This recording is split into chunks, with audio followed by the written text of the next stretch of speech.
So welcome back to another episode and welcome to the 10-year anniversary of the Wii U right here. Yes, this little console, one of the stranger consoles released by Nintendo over the years. And today what I want to do is look back on the launch, some of the launch games, and the games in general, and how was this machine, and how is it looked at today, and do people still hold it in high regard, or are they looking a little bit lower at it? I got a lot to say with my friends and what we all think about this machine. It's crazy. I'll ask you guys, what did you think about the Wii U? Were you there at launch? Did you pick it up? What are some of your favorite games on the Wii U? Let me know, and everybody else down below, leave a comment for sure, because this is an interesting machine, and I think it doesn't get enough love. It doesn't get enough love, and there's some reasons why, and we'll get into that. I just wanted to show the box here that I picked up back in the day. It came with Nintendo Land, kind of a launch game for the machine. Let's get into it. So, I had a launch party 10 years ago for this machine, and there's a classic photo where I invited all my friends over, and we played the machine all day. The launch games, like from the entire day, from 11 in the morning till late at night. And we had an interesting time, and some very fascinating things happened that day. Okay, I gotta say, the one thing I want to say about the Wii U is the design of the main unit is so lackluster.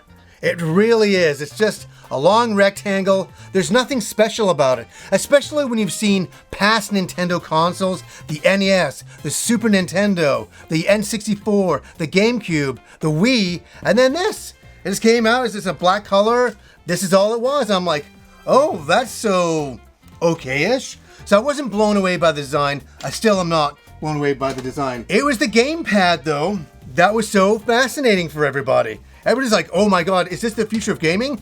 We didn't think so. I can say that I think a lot of people saw the launch trailer for this machine and they were like, what is this all about? I don't know. Is this my thing? We saw the screen and we're like, this is kind of cool. How far can I take it?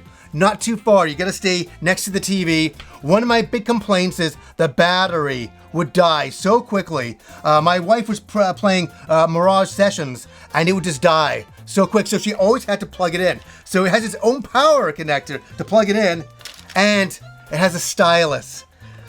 Yeah, I mean, some of these ideas and all that, it was kind of fascinating to press things and all that on the screen. That's neat, but it felt a little bit novelty at times, and Nintendo did their best job with some of their games trying to implement using this as a map and looking at your screen at the same time, seeing your character on the screen. You're looking down here, you're seeing the map, you're like, okay, I'm playing Twilight Princess, high definition, I'm going this way, right? So you could do that, that's there, and it was interesting.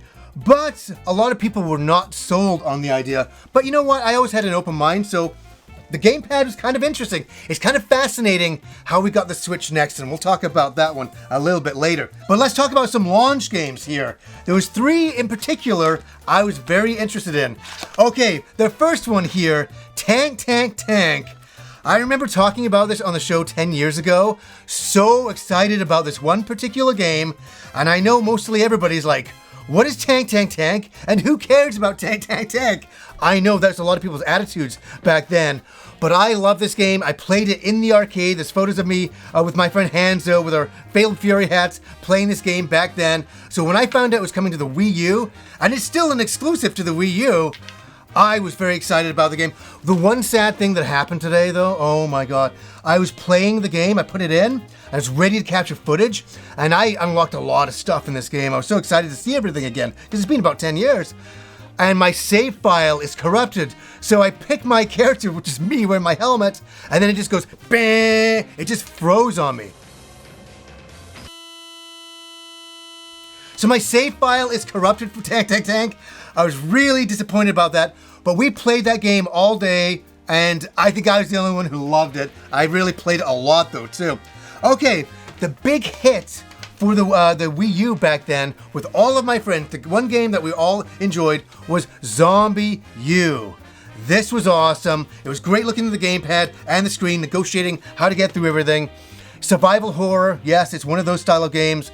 But back then, and it's funny looking at some of the graphics now, you're like, oh, yeah, it looks 10 years old. We've come a long way in 10 years. That the Wii U kind of shows its age in some of its graphics, that's for sure. And another thing I want to say, the load times in some Wii U games were really, really bad. Even going back, capturing all the footage over the last few days that I've done for this, I couldn't believe how slow the Wii U was. I was like, oh my God, to load a game up, I was like, I forgot about that. It didn't take away from my experience back then. Still enjoyed all the games, but load times were a thing. Okay, this is the game that did entertain everybody, but it was one of those games that once we finished our party, we realistically never really played again. And that was Nintendo Land. And that was it's a demo game, I would call it, to show all of what you could do with the gamepad and your screen and multiple friends at the same time.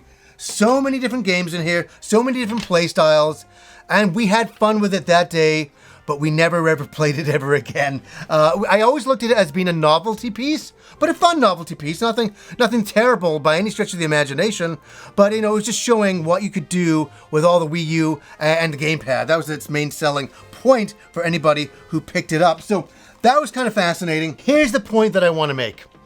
Now, you know my friend Rob. I've been friends with him for 25 plus years now, longer than that. And he came over that day, and this is the strange thing. He did not buy a Wii U at launch, but he came over to hang out with everybody and play it. So we're playing, we're laughing all day. And when he was leaving, I said to him, hey, Rob, I said, are you going to pick up a Wii U now? And he turned to me, he's like, no, I'll wait a while. And that told me everything about that launch, because Rob is a super hardcore Nintendo fanboy. Like me, we love Nintendo. We like every console, but we have a soft spot for Nintendo. We really do. And Rob has always picked up his NES, Super Nintendo, GameCube, all that stuff day one.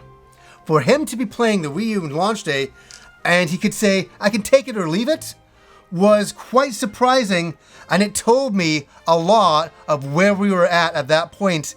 And yeah, we were coming off the Wii, a massive success for Nintendo, and the Wii U, sadly, was not the success for Nintendo going forward. But the one thing this machine had going for it was games, and it had some incredible games. Most of them have been ported now to the Switch, so you can always play them there.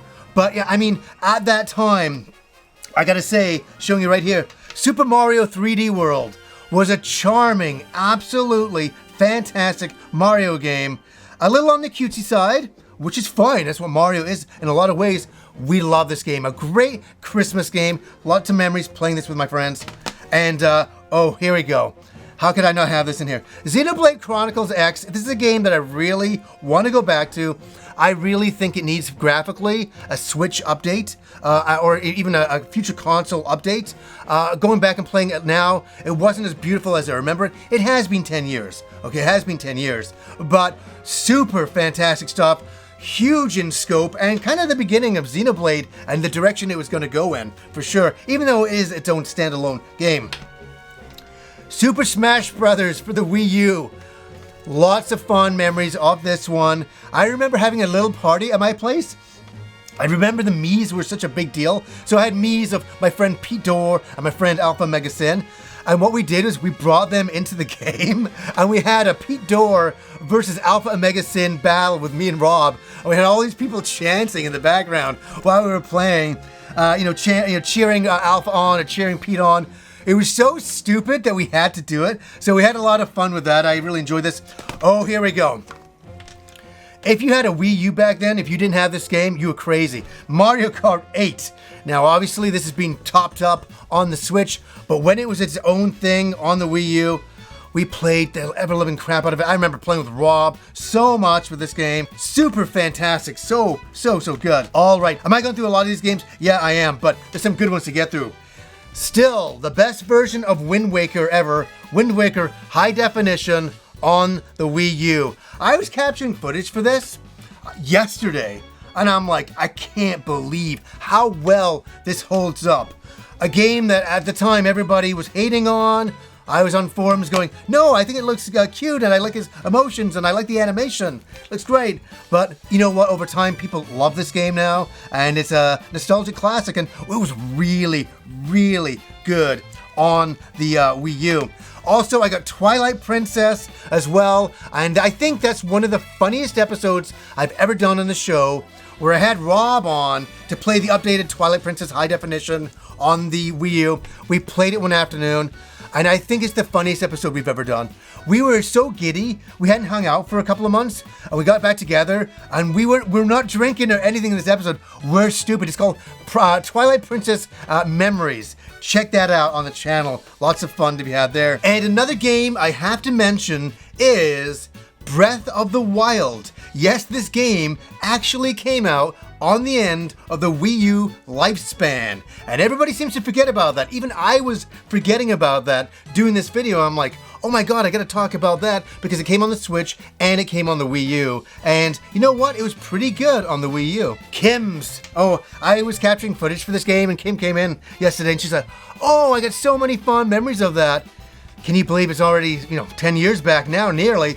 And that is for Tokyo Mirage Sessions FE, right here. A great RPG on the Wii U, definitely worth checking out. There's a Switch version. As I say, most of the games have come onto the Switch. I can just go on and on here. I won't go on forever, but Super Mario Maker was fantastic. Bayonetta 2 came out. Wonderful 101. We got Hyrule Warriors. Kim's favorite game, Donkey Kong Country going on there. There was so much going on the Wii U that if you didn't like the pad, and I gotta tell you, a lot of times I didn't,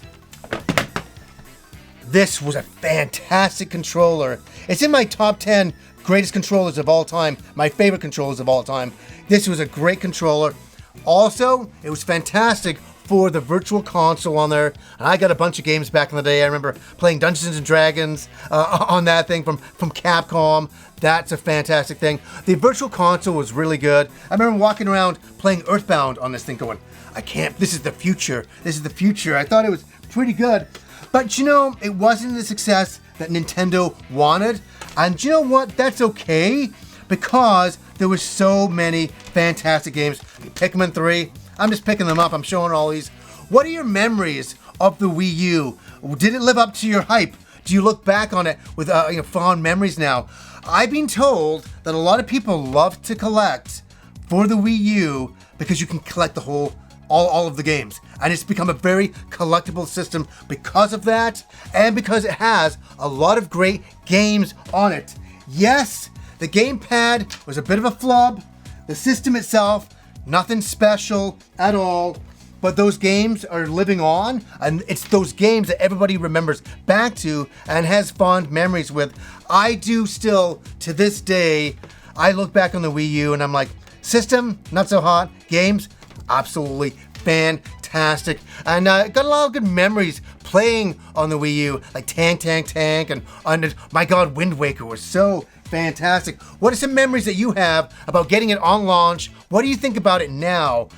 I'm still up there. I still really like the machine, but it was a very strange time for Nintendo because it wasn't that massive hit that they always normally would get, right? The GameCube kind of went down for them. The Wii went back up for them.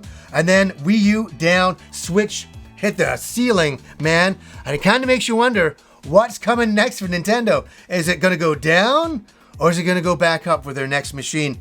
We'll have to wait and see, but it's already 10 years that I went down and picked up this box here.